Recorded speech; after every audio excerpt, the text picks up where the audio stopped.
un défi personnel qui s'est lancé. Il y a 1 an et demi maintenant, il a lancé sa vidéo. Et je me rends, c'est vraiment cette vidéo-là dans cette vidéo-là, il s'est vraiment engagé envers sa communauté à réaliser un projet. Et ça a vraiment été sa motivation pour toute l'année de se donner le défi physique. Donc au-delà de ce défi, il y a des sous-catégories, il y a aussi le voyage. Parce que c'est vrai qu'il a rencontré plein de gens, des cultures, des endroits, des paysages. Donc son défi a très bien été pensé pour donner de l'intérêt aux gens. Les gens ont été intéressés par le projet parce qu'ils se sont dit waouh, c'est un truc qu'un youtubeur n'a jamais fait. Et d'autre côté, il y a aussi des choses qui ont été pensées pour divertir le public, avec les paysages à couper le souffle. C'est pas simplement ouais, je vais monter 8000 mètres en dénivelé sur des escaliers bêtement, ça aurait été beaucoup moins intéressant, toi. Donc je pense que tout ça a été réfléchi. Et pour parler un peu du contenu, quels ont été les points les plus importants du documentaire? Quelles sont les choses qui t'ont marqué? Le montage, la réalisation, le message que je vais passer. Bah dis-moi un peu ton point de vue là-dessus. Ok. Quels sont les points forts du documentaire que tu me demandes? Bah pour moi, le documentaire n'a que des points positifs. Déjà, l'idée est déjà top de base. Ensuite, la réalisation derrière. Je sais pas si vous avez vu le documentaire, mais si vous n'avez pas vu, allez le voir. Ce qu'il raconte dedans, c'est juste top.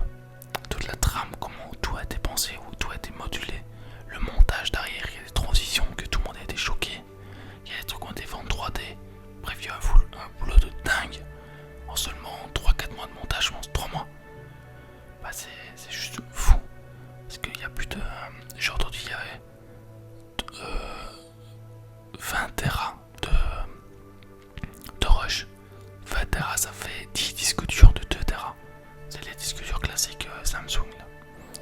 Donc ça donne une quantité de fou. Et le résultat est juste dingue. Donc pour moi, il n'y a que des points positifs.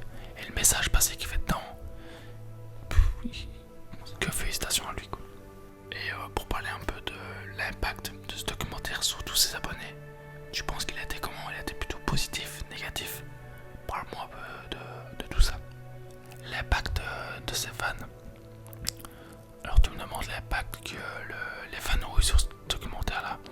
Alors sur les réseaux on peut voir pas mal d'avis positifs mais aussi négatifs.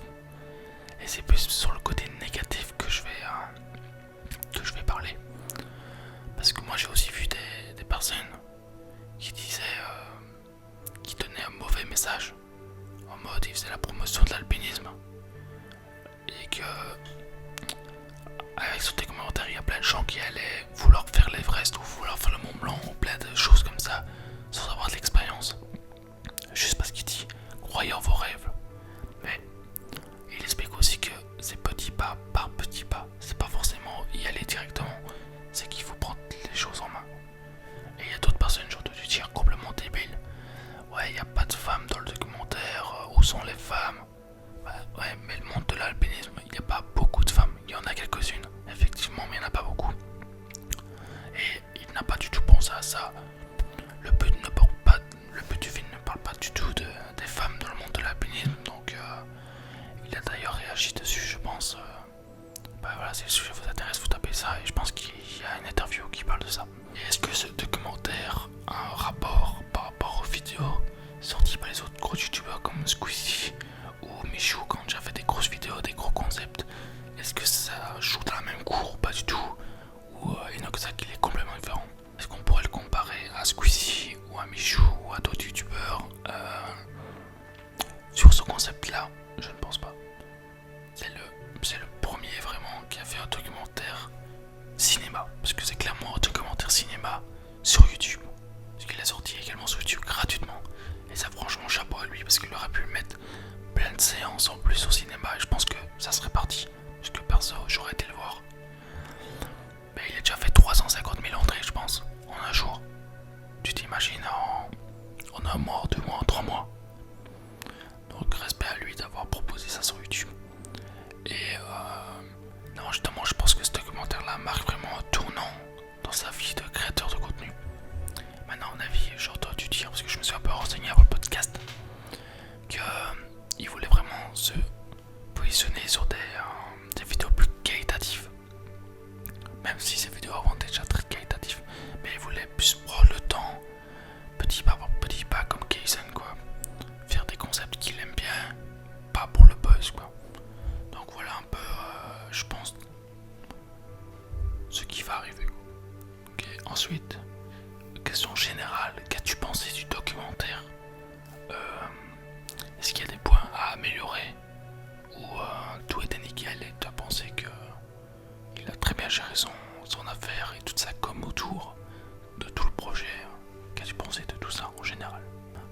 ma critique par rapport au documentaire. Une critique, mais ça va être une critique positive parce qu'en vrai, déjà le premier point que je voulais aborder, c'est que j'ai vu le nombre de minutes, j'ai vu 2h40.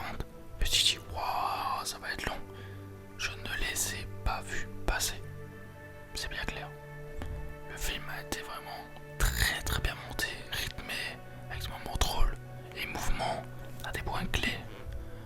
Je tiens vraiment à avoir mis ce point là-dessus. Moi qui suis en montage vidéo, c'est un exemple parfait, mais parfait, comment monter un documentaire. Donc voilà, je t'ai assigné je réfléchis si j'ai pas d'autres idées. Ouais, un petit point négatif, même si c'est moins négatif ou pas, c'est les placements de produits. Je peux comprendre que le projet coûte très très cher, mais je pense sincèrement qu'il avait les moyens de le faire sans avoir ce placement de produit, parce qu'il y a certains moments de la vidéo que ça m'a sorti un peu du documentaire, entre guillemets, même si les promotions sont très bien faites dans le film, mais il y a des pubs pour 10 heures, des trucs comme ça, qu'on voit que c'est des placements de produits qui n'ont rien à faire là dans le documentaire, donc ça m'a un petit peu dérangé, si c'est le point un peu négatif. Donc voilà, ok, et après ce documentaire, qu'est-ce que tu attends d'Inoxtag? Refaire tout le documentaire, se lancer dans le cinéma, continuer avec les vidéos comme avant? Qu'est-ce que toi t'as envie? Qu'est-ce que tu crois qu'il va faire? Qu'est-ce que j'attends d'Inoxtag? Honnêtement, plus grand chose. Pour moi, il a tout prouvé. Peut-être le voir dans le monde du cinéma ou dans le monde du documentaire. Faire des documentaires sur l'alpinisme, sur d'autres sujets, tu vois, que les gens n'ont pas encore pu faire parce que lui, il a la capacité, il a les moyens, il a les contacts pour faire des expéditions. Donc je le verrai plus là-dedans et arrêter un peu les concepts classiques de YouTube dans sa chambre et tout ça. Donc je pense que je le verrai bien partir là-dessus et de sortir une vidéo par trimestre ou par tous les 6 mois de 1 heure ou 2 heures type cinéma. Je le verrai bien là-dedans. Un peu comme, vous voyez, Nico Mathieu. Il fait des expéditions dans la jungle et tout ça. Et puis je le verrai bien un peu là-dedans. Il fait des expéditions un peu comme ça pour découvrir le monde et nous apprendre des choses qu'on n'a pas vraiment les moyens ou quoi d'y accéder. Donc voilà. Ok, voilà. Merci beaucoup, c'est déjà la fin de ce podcast. C'était une idée que j'ai eu moi-même de faire un podcast tout seul. Je sais pas ce que vous en pensez, n'hésitez pas à mettre un petit commentaire, un petit like pour me soutenir. Et qu'est-ce que vous avez pensé, vous, du documentaire Inoxtag? Laissez-moi tout ça en commentaire.